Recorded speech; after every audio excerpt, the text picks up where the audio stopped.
ಈ ಕತ್ಲಲ್ಲಿ ಕಣ್ಣು ಸರಿಯಾಗಿ ಕಾಣಿಸ್ತಾನೇ ಇಲ್ಲ. ಯಾವ ಡಿವೈಡರ್ಗೋ ಬೇರೆ ವೆಹಿಕಲ್ಗೋ ಗುದ್ದುದ್ನೋ ಸತ್ತಾಗೆ ನಾನು ಕೇರ್ಫುಲ್ ಆಗಿ ಡ್ರೈವ್ ಮಾಡಬೇಕು.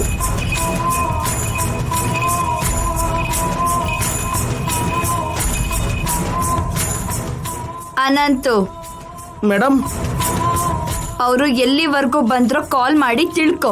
ಬರೀ ಡ್ರೈವಿಂಗ್ ಮಾಡೋದಕ್ಕೆ ತುಂಬಾ ಕಷ್ಟ ಪಡ್ತಾ ಇದ್ರೆ ಫೋನ್ ಇಟ್ಕೊಂಡು ಡ್ರೈವಿಂಗ್ ಮಾಡ್ಬೇಕಾ? ನನ್ನ ಕೈಲಿ ಆಗೋ ಕೆಲ್ಸನಾ? ಏನು ಯೋಚನೆ ಮಾಡ್ತಿದ್ಯಾ? ಅಂದ್ರೆ ಅಂದ್ರೆ ಎರಡು ಕೈಯಲ್ಲೂ ನಾನು ಸ್ಟೀರಿಂಗ್ ಇಟ್ಕೊಂಡಿದ್ದೀನಲ್ವಾ ಮೇಡಮ್. ನೀನು ಫ್ರೀ ಆಗಿಲ್ಲ, ನಾನು ಫ್ರೀ ಆಗಿದ್ದೀನಿ ಅಂತಾನೆ ಅಲ್ವಾ? ಸಾರಿ ಮೇಡಮ್, ನನ್ನ ಉದ್ದೇಶ ಅದಲ್ಲ. ಸರಿ ಬಿಡು, ನಾನೇ ಮಾಡ್ತೀನಿ.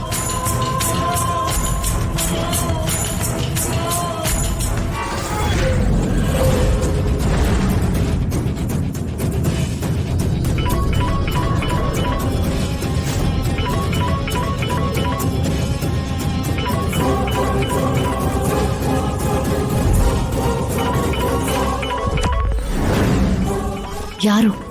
ನಿತ್ಯ. ಅವಳು ಯಾಕೆ ಇವಾಗ ಫೋನ್ ಮಾಡ್ತಿದ್ದಾಳೆ? ಅವಳಿಗೆ ಬೇರೆ ಕೆಲಸ ಏನಿದೆ? ಯಾರು ಫೋನ್ ಮಾಡ್ತಾ ಇದ್ದಾರೆ ಸರ್? ಮಾತಾಡಿ. ನಿನಗೆ ಯಾಕೋ? ಮೊದಲು ನೀನು ಡ್ರೈವ್ ಮಾಡು. ಕಟ್ ಮಾಡಿ.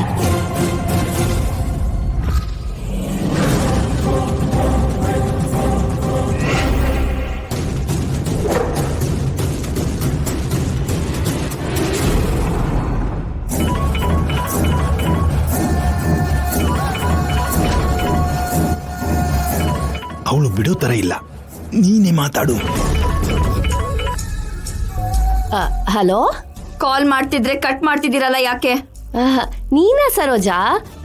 ನಾನು ನಮ್ಮ ಯಜಮಾನ್ರು, ನಮ್ಮ ಮೊಮ್ಮಗಳು ದಿವ್ಯಾ, ಅವಳ ಗಂಡ ಚಾಣಕ್ಯ, ಅವ್ರ ಪಿಎ ಕೇಶವನ್ ಜೊತೆ ಸೇರಿ ಮಹೇಶ್ವರಂ ದೇವಸ್ಥಾನಕ್ಕೆ ಹೋಗ್ತಿದೀವಿ.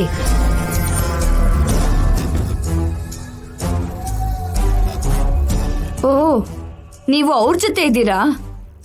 ಎಲ್ಲಿವರೆಗೂ ಹೋದ್ರಿ? ಈ ಕತ್ಲಲ್ಲಿ ಏನ್ ಕಾಣಿಸುತ್ತೆ ಸರೋಜಾ? ರೋಡ್ ಪಕ್ಕದಲ್ಲಿ ನೇಮ್ ಬೋರ್ಡ್ಸ್ ಇರುತ್ತೆ ಅಲ್ವಾ?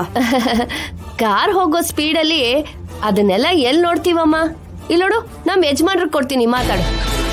ಸರೋಜಾ ನಿಮ್ ಹತ್ರ ಮಾತಾಡ್ತಾಳಂತೆ. ಏನಮ್ಮ ಸರೋಜಾ, ನಿಮ್ ಯಜಮಾನ್ರು ಹೇಗಿದ್ದಾರೆ?